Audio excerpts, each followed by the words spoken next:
Fala nerds, beleza? Eu sou Arthur Teixeira e sejam bem-vindos ao canal Clube dos Nerds. Pessoal, nesse vídeo aqui a gente vai ver 10 curiosidades mais loucas do Homem-Aranha, coisas que vocês provavelmente não sabiam. Então vamos lá pro vídeo, mas antes não se esqueça de se inscrever aqui no canal, deixar o seu like. Tô falando aqui de Homem-Aranha porque mês passado, em dezembro, teve o filme do Homem-Aranha No Way Home, filme sensacional, teve vários vídeos aqui no canal, acho que teve 4 ou 5 vídeos aqui no canal sobre o filme. E para começar o ano com o pé direito, falando desse personagem incrível, vamos falar aqui de Homem-Aranha, beleza? Vamos lá! Ele foi quase um membro do Quarteto Fantástico. Isso ocorreu na primeira edição da revista The Amazing Spider-Man, onde o Homem-Aranha tenta uma vaga no grupo do Quarteto Fantástico. Ele não consegue, mas mesmo não conseguindo, ele se torna um grande amigo do Tocha Humana. Origem das teias. Nos quadrinhos, o Peter Parker desenvolve um aparelho, digamos assim, que vai no pulso e atira teia, né? Ele faz o seu fluido de teia. Mas na trilogia Sam Raimi, onde o Tobey Maguire é o Homem-Aranha, eles introduziram de uma forma diferente. Sendo assim, a teia é orgânica, ela sai do próprio corpo do personagem.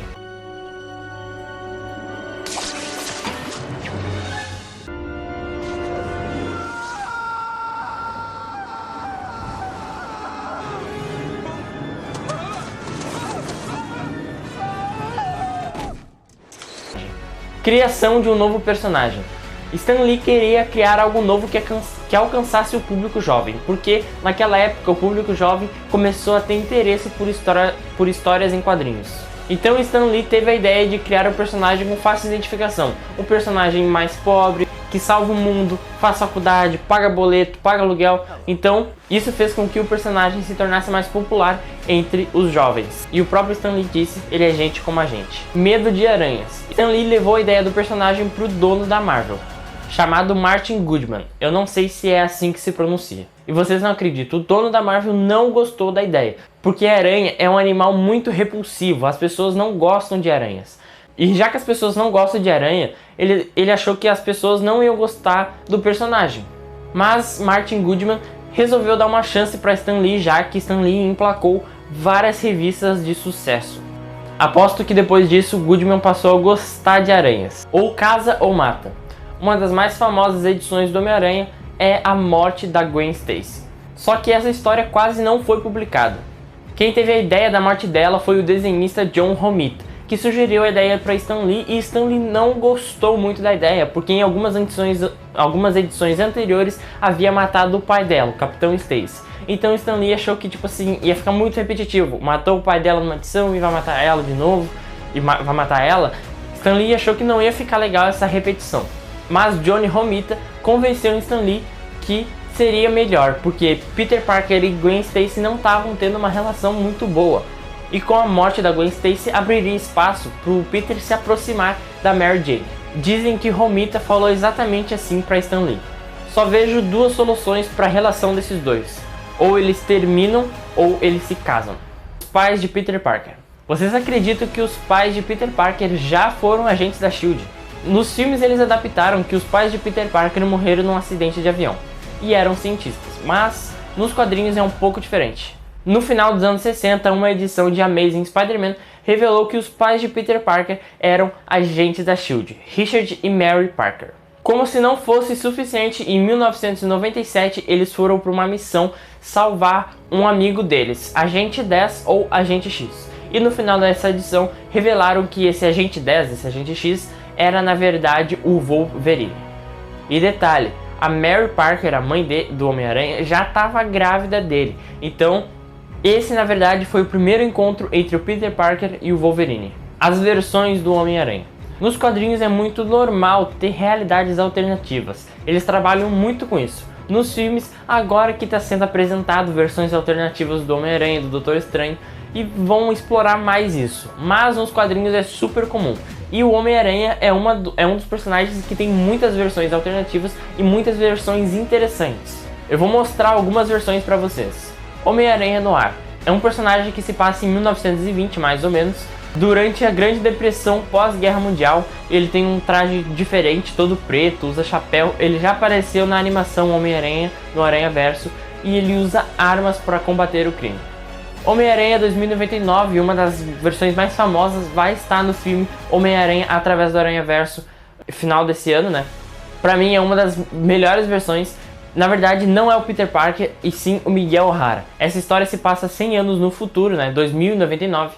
E é Miguel O'Hara, um cientista, tentando descobrir os poderes do Homem-Aranha, o herói do século passado. Ele acaba meio que descobrindo e meio que se infecta e ganha os poderes de Homem-Aranha. E Miles Morales, que nem tenho o que falar, pra mim, tipo assim, das versões alternativas, pra mim o Miles Morales é a melhor versão e o Homem-Aranha 2099. É, tá bom.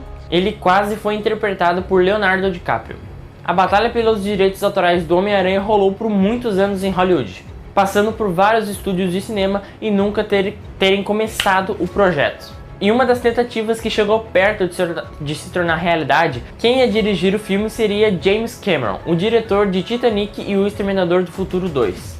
Ele escreveu um roteiro que meio que atualizava o personagem para o cinema e ele iria usar o vilão Dr. Octopus. E quem ia interpretar o Dr. Octopus seria Arnold Schwarzenegger. E Leonardo DiCaprio era o seu ator favorito para interpretar o Homem-Aranha, já que ele já tinha dirigido o Leonardo DiCaprio em Titanic.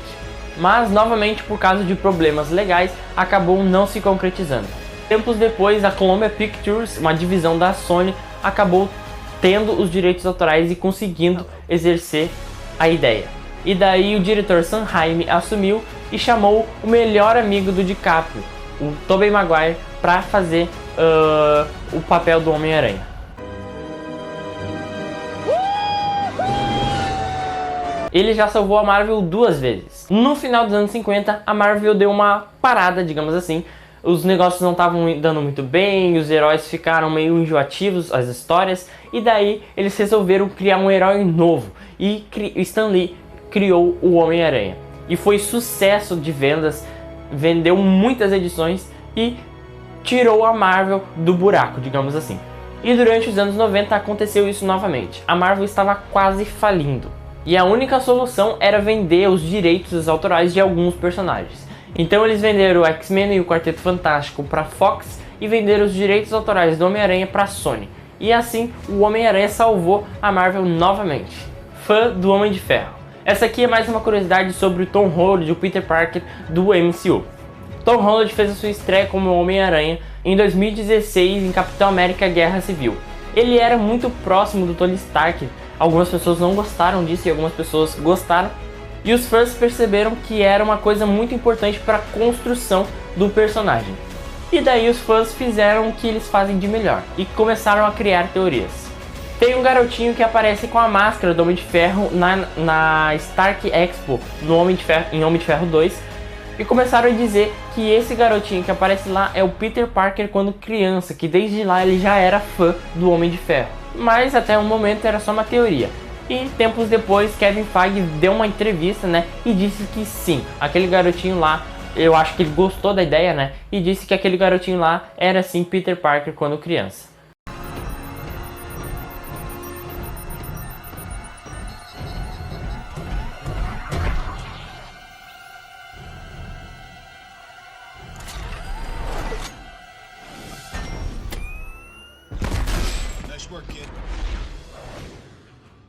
E não é que apenas uma teoria de fãs se tornou realidade, né? O próprio diretor, o próprio presidente da Marvel confirmou e disse que é verdade. Pessoal, se inscreva aqui no canal, deixa seu like, ativa o sininho. Vai ter muito mais vídeo de Homem-Aranha, Doutor Estranho, Batman. Esse aqui foi o primeiro vídeo do ano. Esse aqui foi um vídeo para começar o ano com o pé direito. Esse ano vai ser muito bom aqui pro canal. Espero que seja um ano de crescimento aqui no canal e de crescimento lá na nossa página. E fui!